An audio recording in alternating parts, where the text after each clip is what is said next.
चाणक्य की आवाज news channel पर मैं अनुज कुमार। आज हम जौनपुर का अतीत दिखाने जा रहे हैं। 1857 के प्रथम भारतीय स्वतंत्रता संग्राम में जौनपुर से जो उठी थी वीर गाथाएं। जौनपुर 1779 के स्थायी बंदोबस्त के आधार पर जौनपुर जिले को ब्रिटिश भारत में मिला लिया गया था, जिसके बाद जौनपुर ने ईस्ट इंडिया कंपनी के खिलाफ 1857 के विद्रोह में सक्रिय भूमिका निभाई थी। 1857 के विद्रोह के दौरान जौनपुर में पंडित बद्रीनाथ तिवारी के नेतृत्व में स्वतंत्रता सेनानियों ने निभापुर के रेलवे स्टेशन पर राष्ट्रीय ध्वज फहराया। बहादुर पंडित तिवारी जी ने ब्रिटिश अत्याचारों के सामने झुकने से इनकार कर दिया। आइए आज के इस लेख में 1857 के विद्रोह में जौनपुर के शामिल होने के कारण और उसके बाद शहर पर विद्रोह के प्रभाव समझने का प्रयास करते हैं। जब 1779 के स्थायी बंदोबस्त के आधार पर जौनपुर जिले को ब्रिटिश भारत में मिला लिया गया था, तो इस प्रकार यह भूमि राजस्व संग्रह की जमींदारी प्रणाली के अधीन थी। हालांकि कंपनी के अधिकारियों का संपूर्ण ध्यान जौनपुर के प्रशासनिक मामलों के बजाय भूमि राजस्व पर था। 1818 में जौनपुर जिले का गठन भी किया गया, लेकिन 1857 के विद्रोह तक यहाँ कुछ भी महत्वपूर्ण घटित नहीं हुआ।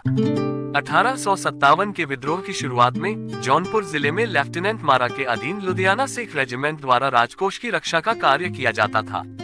जब 5 जून को ब्रिटिश सैनिकों द्वारा बनारस की सिख रेजिमेंट पर गोलियां चलाने की खबर जौनपुर पहुंची, तो जौनपुर के सिख सैनिक क्रोधित हो गए। उन्होंने जॉइंट मजिस्ट्रेट मिस्टर कुप्पेज को गोली मार दी, कमांडिंग ऑफिसरों पर गोलियां चलाईं, सरकारी खजाना लूट लिया और शस्त्रागार में रखे हथियारों को लेकर अवध के लिए रवाना हो गए। 6 जून को अन्य विद्रोहियों ने एक डिप्टी मजिस्ट्रेट थॉमस ट्रिपलेंट की हत्या कर दी और अदालत को अंग्रेजों से खाली करा लिया। अंततः विद्रोहियों ने जिले में यूरोपीय अधिकारियों के बंगले ध्वस्त कर दिए। जौनपुर के जिला मजिस्ट्रेट श्री फेन ने विद्रोहियों की गतिविधियों के डर से जिले का प्रभार राजा शिव गुलाम दुबे को सौंप दिया और बनारस चले गए। इस प्रकार जौनपुर जिले में कुछ समय के लिए ब्रिटिश शासन समाप्त हो गया। जो जमींदार पहले अपनी जमीन से वंचित हो गए थे, उन्होंने नए जमींदारों को उनकी जमीन से खदेड़ दिया और उनकी जमीन पर कब्जा करना शुरू कर दिया। डोभी तल्लुका के रघुवंशी राजपूतों ने आसपास के इलाकों पर हमला कर दिया और बनारस आजमगढ़ मार्ग को बाधित कर दिया। इस मार्ग को खोलने के लिए कंपनी ने बनारस से मिस्टर चैपमैन के नेतृत्व में एक सेना भेजी और विद्रोहियों को दंडित किया। 8 सितंबर 1857 को कर्नल रॉटन के नेतृत्व में जौनपुर में गोरखा सेना को तैनात कर दिया गया, जिसके बाद जौनपुर जिले में प्रशासनिक व्यवस्था बहाल हो गई। लेकिन जिले के उत्तरी और पश्चिमी हिस्सों पर अभी भी विद्रोहियों का वर्चस्व था। लेकिन इन दोनों पक्षों का आपस में भी संघर्ष था, जिसके कारण विद्रोहियों को हार का सामना करना पड़ा। इन इलाकों के विद्रोही नेताओं राजा इरादत जहां और फसाहत जहां को पकड़ लिया गया और फांसी दे दी गई, जबकि अमर सिंह की लड़ाई के दौरान मृत्यु हो गई। इस क्षति के फलस्वरूप जौनपुर क्षेत्र में विद्रोह लगभग समाप्त हो गया। क्या आप जानते हैं कि इसी विद्रोह के दौरान जौनपुर के किले को भी ढहा दिया गया था, जिस पर पहले ब्रिटिश सरकार ने अपना कब्जा कर लिया था। जौनपुर का शाही किला, जिसे करार किला भी कहा जाता है, 14वीं शताब्दी के दौरान निर्मित एक किला है। ये किला गोमती नदी पर शाही पुल के पास स्थित है। शाही किले का अतीत उतार चढ़ाव से भरा रहा है। अपने प्रारंभिक रूप में यह एक टीले पर बना था। उस समय इसे करार किला कहा जाता था।